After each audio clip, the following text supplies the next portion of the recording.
Hi friends, வணக்கம். Welcome to trending சமையல். Friends, இன்றைக்கி வீடியோவில் ஒரே ஒரு குக்கர் மட்டும் யூஸ் பண்ணி இன்றைக்கி நம்ம நிறைய டிப்ஸ் வந்து பார்க்க போகிறோம். வீடியோ வந்து ஸ்கிப் பண்ணாமல் பாருங்கள். ரொம்ப யூஸ்ஃபுல்லாக இருக்கும்.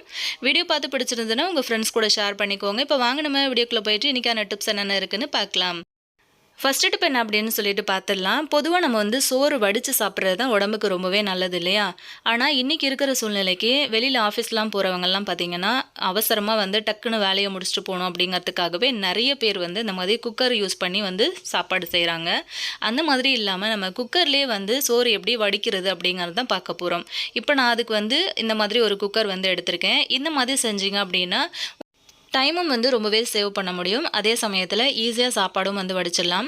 இப்போ வந்து பார்த்திங்கன்னா இந்த குக்கருக்குள்ளே கொஞ்சமாக தண்ணி சேர்த்துக்கலாம். இந்த தண்ணி வந்து அளவு தண்ணி கிடையாது. ஃபஸ்ட்டே நான் வந்து சொல்லிடுறேன். இப்போது நம்ம இந்த பாத்திரத்தில் வந்து அரிசியை வந்து ஊற வச்சு நான் எடுத்திருக்கேன். அதாவது 1 டம்ளர் அரிசி எடுத்திருக்கேன். இதை வந்து குக்கருக்குள்ளே நம்ம டைரெக்டாக அப்படியே சேர்க்க முடியாது இல்லையா? அதனால தான் உள்ளுக்குள்ளே வந்து கொஞ்சமாக வந்து தண்ணி சேர்த்துருக்கேன். அது வந்து அளவு கிடையாது. இந்த டம்ளரில் 1 டம்ளர் அளவுக்கு நான் வந்து அரிசி ஊற வச்சு எடுத்திருக்கேன். அந்த டம்ளரில் வந்து பார்த்திங்க அப்படின்னா ஒரு 2ல இருந்து 2.5 டம்ளர் அளவுக்கும் தண்ணி நான் வந்து வச்சுருக்கேன். கொஞ்சமாக உப்பு வந்து சேர்த்துக்கோங்க. சேர்த்து ஒரு ஸ்பூன் வச்சு கலந்து வச்சுட்டு இதை வந்து அந்த அரிசி வச்சுருக்கிற கிண்ணத்தை ஒரு பிளேட்டு போட்டு மூடிட்டு அப்படியே வந்து குக்கரை விசில் போட்டு அடுப்பில் வந்து வச்சுருங்க. 3 விசில் இல்லைனா 4 விசில் வந்து விட்டு எடுத்துக்கோங்க. நம்ம வந்து கஞ்சி வடிக்கணும் அப்படிங்கிறதுக்காக தான் தண்ணி வந்து கொஞ்சம் அதிகமான அளவில் வச்சுருக்கோம். உங்களோட அரிசி வந்து எந்த அளவுக்கு தண்ணி இழுக்குமோ அதுக்கு தகுந்த மாதிரி வந்து தண்ணி வச்சுக்கோங்க. புது அரிசியாக இருந்தால் தண்ணி கம்மியாக இழுக்கும், பழைய அரிசியாக இருந்தால் தண்ணி வந்து அதிகமாக இழுக்கும். இப்போ வந்து பார்த்திங்கன்னா நான் உங்களுக்கு நல்ல க்ளோஸ்அப்பில் வந்து வச்சு காட்டுறேன் பாருங்கள். அரிசி வந்து நல்லா வெந்து வந்திருக்கு. அதே சமயத்தில் உள்ளுக்குள்ளே வந்து தண்ணியும் இருக்குது, அதாவது கஞ்சி தண்ணி. இதை வந்து நம்ம ஈஸியாக வடித்து எடுத்துடலாம். சிம்பிளான ஒரு டிப்ஸாக இருந்தாலுமே இது வந்து ரொம்ப யூஸ்ஃபுல்லான ஒரு டிப்ஸு. நான் இன்றைக்கி ஒரு ஆளுக்கான அளவு சாப்பாடு வந்து செஞ்சதுனால சின்ன குக்கர், சின்ன பாத்திரம் வந்து யூஸ் பண்ணியிருக்கேன். நீங்கள் கொஞ்சம் 3 பேர் 4 பேருக்கு செய்கிறீங்க அப்படின்னா அதுக்கேற்ற மாதிரி பெரிய குக்கர் இருந்தது அப்படின்னா வந்து யூஸ் பண்ணிக்கோங்க.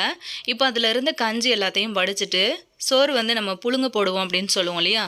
அந்த மாதிரி வந்து அடுப்பை சிம்மில் வச்சுட்டு ஒரு 2 செகண்ட் இந்த மாதிரி வந்து வச்சு எடுத்துட்டோம் அப்படின்னா சாப்பாடு வந்து பிசுபிசுப்பு தன்மை இல்லாமல் நல்லா உதிரியாக இருக்கும். இந்த மாதிரி செஞ்சதுக்கப்புறம் நம்ம வந்து இறக்கி வச்சிடலாம். ரொம்ப யூஸ்ஃபுல்லாக இருக்கும். ட்ரை பண்ணி பாருங்கள். செகண்ட் டிப் என்ன அப்படின்னு சொல்லிட்டு பார்க்கலாம். இந்த மாதிரி நம்ம வந்து வாங்கிட்டு வர்ற பழங்கள் எல்லாமே சீக்கிரம் பழுக்கிறதுக்கு குக்கர் வந்து நம்ம எப்படி யூஸ் பண்ணுறதுன்னு பார்க்கலாம்.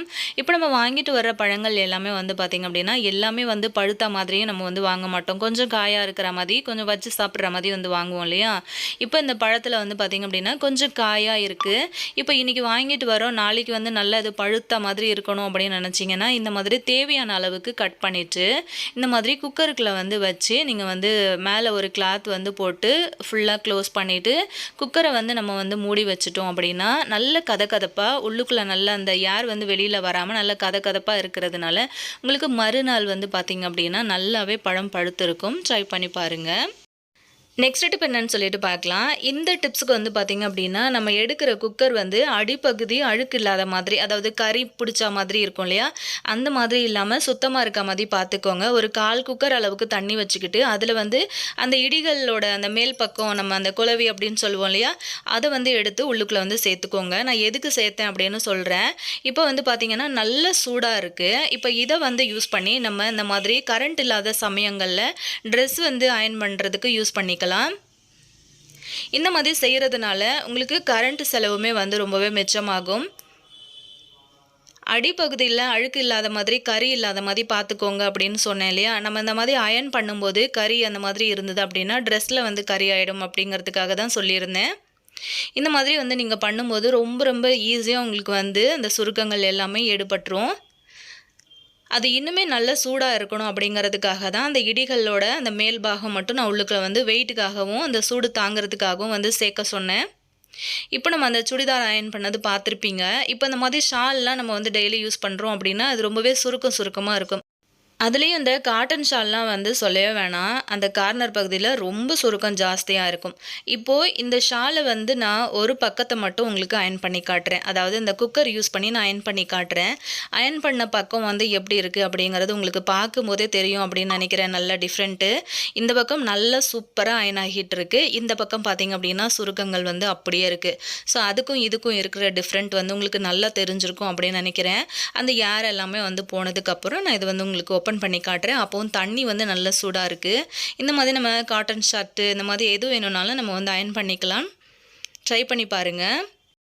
நெக்ஸ்ட் டிப் என்ன அப்படின்னு சொல்லிட்டு பார்க்கலாம். இந்த மாதிரி கிச்சன் டவல் எல்லாமே வந்து பார்த்திங்க அப்படின்னா நம்ம ரெகுலராக கிச்சனில் வந்து யூஸ் பண்ணிக்கிட்டே இருப்போம். இந்த கவுண்டர் டாப்பெல்லாம் நம்ம வந்து க்ளீன் பண்ணுறதுக்கு யூஸ் பண்ணுற டவல் எல்லாம் பார்த்திங்க அப்படின்னா அங்கங்கே நிறைய கலரான கரைகள் வந்து அதிகமாக பிடிச்சிருக்கும். இதை வந்து சாதாரணமாக நம்ம வந்து துவைச்சிட முடியாது. ஒரு மாதிரி எண்ணெய் பிசுக்கோட ஒரு மாதிரியான ஸ்மெல் வந்து வந்துட்டுருக்கும். இதை வந்து ரொம்ப ஈஸியாக எப்படி க்ளீன் பண்ணுறதுன்னு பார்க்கலாம். இந்த மாதிரி ஒரு பழைய குக்கர் வந்து எடுத்திருக்கேன். இதில் வந்து கொஞ்சமாக வந்து விம் லிக்விட் வந்து சேர்த்துக்கோங்க. அது கூட வந்து பேக்கிங் பவுடர் இல்லைனா பேக்கிங் சோடா எது வேணும்னாலும் நீங்கள் வந்து சேர்த்துக்கலாம். சேர்த்துக்கிட்டு எத்தனை கிச்சன் டவல் இருக்கோ அத்தனையும் தூக்கி இந்த மாதிரி குக்கருக்குள்ளே வந்து சேர்த்துட்டு நம்ம வந்து க்ளோஸ் பண்ணிடலாம். விசில் வந்து கண்டிப்பாக போட்டு விடுங்க. அப்போ தான் நல்லா உள்ளுக்குள்ளே சூடு வந்து நிற்கும். ஒரு கொஞ்சம் நேரம் ஆனதுக்கு பிறகு, அதாவது ஒரு விசில் வந்து வர்ற மாதிரி இருக்கும்போது நான் வந்து ஸ்டவ் ஆஃப் பண்ணிவிட்டு இறக்கிட்டேன். இந்த மாதிரி நீங்கள் வந்து பண்ணும்போது விடாப்பிடியான கரைன்னு சொல்லுவாங்க இல்லையா, அந்த மாதிரி எவ்வளோ கரைகள் வந்து பிடிச்சிருந்தாலுமே சூப்பராக உங்களுக்கு வந்து க்ளீன் ஆகிடும். இந்த டவலை கொஞ்சம் அந்த சூடு ஆறுனதுக்கப்புறம் நம்ம நார்மலாக ப்ரஷ் போட்டு துவைச்சி எடுத்துடலாம். அழுக்கு வந்து பார்த்திங்கன்னா உங்களுக்கு தெரியும் எவ்வளோ அழுக்கு வந்து விட்டு வந்திருக்கு அப்படின்னு சொல்லிட்டு. இது வந்து என்னோடய கார் கண்ணாடி துடைக்கிற டவல் தான் நான் வந்து க்ளீன் பண்ணியிருந்தேன். ஸோ கிச்சன் டவலும் நீங்கள் அந்த மாதிரி வந்து க்ளீன் பண்ணிக்கலாம். ட்ரை பண்ணி பாருங்கள். நெக்ஸ்ட் டிப் என்னன்னு சொல்லிட்டு பார்க்கலாம். இந்த டிப் நான் வந்து ஆல்ரெடி ஷேர் பண்ணியிருந்தேன். இன்றைக்கி குக்கர் சம்மந்தப்பட்ட டிப் அப்படிங்கிறதுனால இந்த கிளிப்பிங்ஸும் இந்த வீடியோவில் ஆட் பண்ணியிருக்கேன். நம்ம வந்து சப்பாத்திக்கு மாவு மீதமாயிடுச்சு அப்படின்னா ஃப்ரிட்ஜில் வந்து எடுத்து வச்சுருப்போம். மறுநாள் வந்து எடுத்து செய்யலாம் அப்படின்னும் போது ரொம்பவே ஹார்டாக இருக்கும். ரூம் டெம்பரேச்சருக்கு வர்றதுக்கு நமக்கு ரொம்ப டைம் அதிகமாக எடுக்கும். ஸோ அது வந்து கரெக்டான ஒரு பதத்துக்கு வர்றதுக்காக நம்ம ரொம்ப நேரம் வெயிட் பண்ணுற மாதிரி இருக்கும். பரவாயில்ல அப்படின்னு சொல்லிட்டு உடனே நம்ம தேய்ச்சி போட்டோம் அப்படின்னாலும் சப்பாத்தி வந்து கொஞ்சம் ஹார்டாகவே தான் நமக்கு வரும். இப்போ சப்பாத்தி, அதாவது எத்தனை சப்பாத்தி நம்ம வந்து போட போகிறோமோ அதுக்கான உருண்டைகளை வந்து இந்த மாதிரி பண்ணி எடுத்துக்கிட்டேன். ஒரு குக்கரில் வந்து கொஞ்சமாக தண்ணி வச்சுக்கிட்டு ஒரு சின்ன பவுலை வந்து உள்ளுக்குள்ளே போட்டுடலாம்.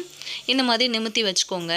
அதுக்கப்புறம் இந்த மாவு வந்து எடுத்தோம் இல்லையா, அதை உள்ளே வச்சுட்டு அதை ஒரு சின்ன மூடி போட்டு க்ளோஸ் பண்ணிவிட்டு குக்கரை ஒரு 2 நிமிஷம் வரைக்கும் விட்டு ஓப்பன் பண்ணிங்க அப்படின்னா போதும். விசில்லாம் வந்து விட வேண்டாம். மாவு வந்து வெந்த மாதிரி ஆகிடும். உடனே ஓப்பன் பண்ணி பார்த்தீங்கன்னா மாவு அவ்வளோ சாஃப்டாக இருக்கும். இப்போ இதை நம்ம வந்து தேய்ச்சி சப்பாத்தி போட்டோம் அப்படின்னா சப்பாத்தி வந்து ரொம்ப நேரத்துக்கு நல்லா சாஃப்டாகவே இருக்கும். காஞ்சும் போகாது. நம்ம வந்து குக்கரை வந்து க்ளோஸ் பண்ணி வைக்கும்போது மேலே வந்து வெயிட் போட்டு விடுங்க கண்டிப்பாக. இப்போ வந்து தேவையான அளவுக்கு மாவு உருண்டைகள் நம்ம வந்து எடுத்து வச்சுருந்தோம் இல்லையா, இப்போ இதை வந்து நம்ம சப்பாத்திக்கு அழகாக வந்து தேய்ச்சி எடுத்துடலாம். இந்த மாதிரி செய்யும்போது நமக்கு டைம் வந்து ரொம்ப சேவ் பண்ண முடியும். உடனே நீங்கள் அந்த மாதிரி பண்ணுறதுனால கிச்சனில் வந்து டைம் ரொம்ப நம்ம மிச்சம் பண்ண முடியும்.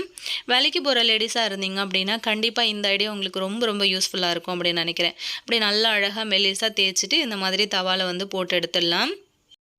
இந்த டிப்பு வந்து உங்களுக்கு ரொம்ப யூஸ்ஃபுல்லாக இருந்திருக்கும் அப்படின்னு நினைக்கிறேன். கண்டிப்பாக இது வரைக்கும் பார்த்துட்டு வர டிப்ஸ் எல்லாமே வந்து யூஸ்ஃபுல்லாக இருந்திருக்கும்னு தான் நினைக்கிறேன். மறக்காமல் இந்த வீடியோக்கு ஒரு லைக்கும் கொடுத்துருங்க. நெக்ஸ்ட் டிப் பார்க்கலாம். குக்கரில் நம்ம துணி கூட துவைச்சிட்டோம். அடுத்து நம்ம பாத்திரம் எப்படி கழுவுறதுன்னு பார்க்கலாமா? இந்த மாதிரி அடி பிடிச்ச பால் பாத்திர கிண்ணம் வந்து நான் எடுத்து வச்சுருக்கேன். இது வந்து இப்போ கொஞ்சமான அளவில் பால் இருக்குது அப்படின்னும் போது நம்ம அடுப்பில் வச்சுட்டு சில சமயத்தில் மறந்துடுவோம். அதுக்கப்புறம் அது அப்படியே அடி பிடிச்சி இந்த மாதிரி வந்து மாறிடும்.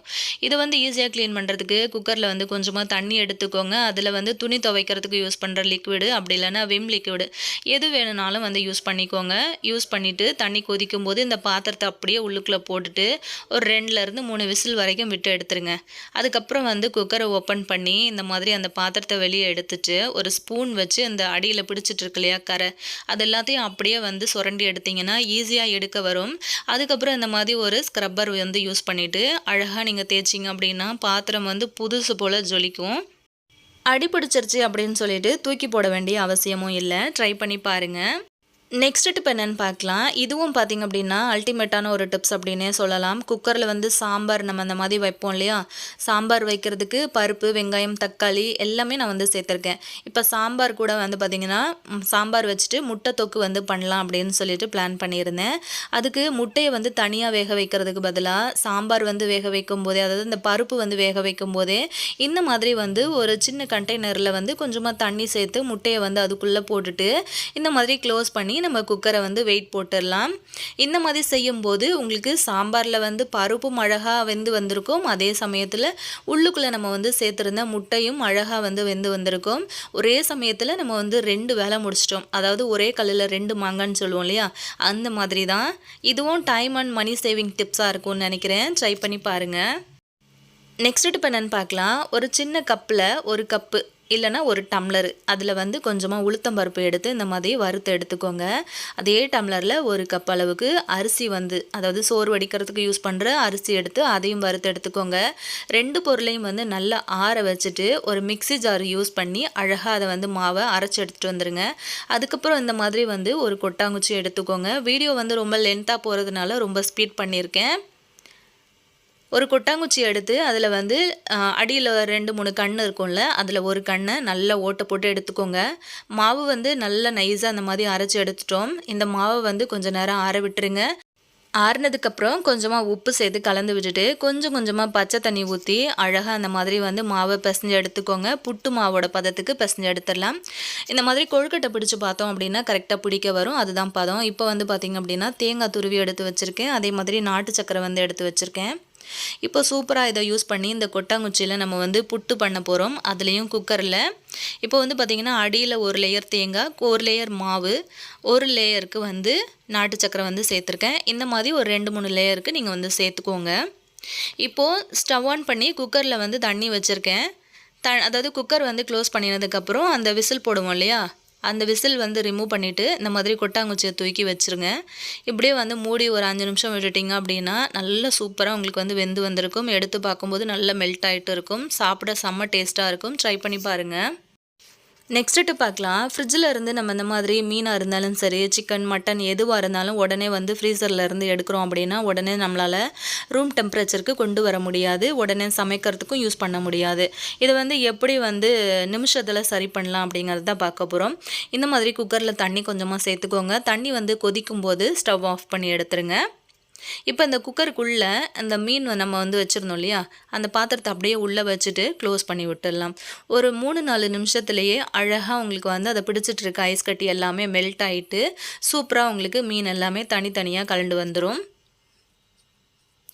இந்த மாதிரி செய்யும்போது நமக்கு டைம் வந்து ரொம்ப ரொம்ப மிச்சம் பண்ண முடியும்.